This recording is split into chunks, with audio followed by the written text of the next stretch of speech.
Europa està en guerra, però tranquils que no som l'únic continent. De fet, hi ha moltes més regions on la conflictivitat és molt més alta que no pas aquí. Així que avui us porto un top 4 de les regions amb més conflictivitat que Europa.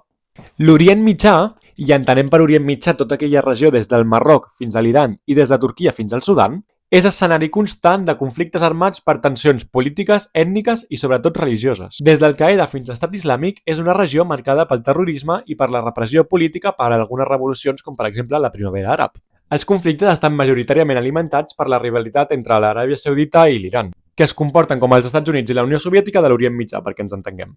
I per l'existència d'Israel i la guerra contra Palestina. I és que en aquesta regió, amics, els Estats Units ha fet molt de mal. A l'Amèrica Llatina no hi ha tantes guerres internes, però sí hi ha molta violència associada a grups criminals i al narcotràfic. I de fet, Colòmbia pateix un dels conflictes armats més prolongats del món. I segons diversos instituts per la pau, 4 dels 10 llocs amb més violència extrema són a l'Amèrica Llatina. A l'Àsia hi ha molta tensió al mar del sud de la Xina i a l'Afganistan, que estan immers en un cicle de conflictes. Però també són molt nombrosos els conflictes interns a la Índia, a Tailàndia i a Filipines. I a Myanmar, el cas de conflicte més difícil de gestionar al món.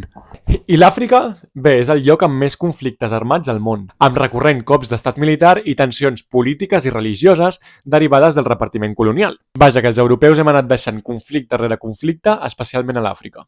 I destaquen els conflictes al Sudan i a la República Democràtica del Congo. I a més, també és la regió amb major intervenció de potències occidentals. Vaja, que per molt que ens posem a les mans al cap amb la guerra a Europa, que sí, evidentment també ens les hem de posar, també hem de pensar que som uns privilegiats per estar parlant de la preparació de la guerra en comptes de viure-la. Comenta si vols saber més d'algun d'aquests casos i no oblidis donar-li el m'agrada i seguir-me per no perdre més contingut com aquest.